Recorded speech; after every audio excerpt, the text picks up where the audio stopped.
All right, guys, let's get started. So let's start off with some quick tips. So this is just simply if the NCLEX was to show you a rhythm and you were to look at that rhythm and it asks you to identify that rhythm. These are some 4 quick tips that I use to quickly identify EKG rhythms. The first question is, look at the QRS complexes and ask yourself, is it a narrow QRS complex or is it wide? My go-to is that if it's narrow, think more atrial type of rhythms or sinus rhythms. So it can either be an atrial rhythm or a sinus rhythm if they're narrow. Anytime you see wide QRS complexes, that will always be a ventricular rhythm that you're looking at. So that's the first. The second is to then look at the P waves. Is there one present, or is it hard to identify it, or is it coming and going? And so if you cannot see a P wave, that means that you lost that atrial kick. So that's typical for your tachyrhythms, for example. Your tachyrhythms are typical for losing P waves because your heart's not relaxing long enough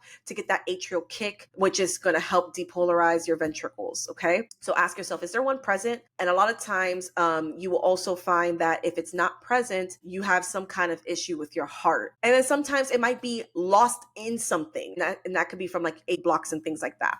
Then ask yourself, what's the rate? So you'll count the R's on your strip. Okay, you count the R's and then times it by 10, and that's typically your rhythm. Normal is 60 to 100. Anything below 60 is considered a Brady rhythm. Anything greater than 100 is considered a tachyrhythm. Never changes. Okay, 60 to 100 on the NCLEX is always normal. And then lastly, look at the whole strip and ask, is this sinus or irregular? Sinus rhythm, your R to R will always be equal, whereas things like atrial fibrillation or ventricular fibrillation, like any fibrillation usually will have some kind of irregular rate or irregular look. Okay, so a flutter, fibrillations, you'll see that it's like all over the place. It's not equal from R to R.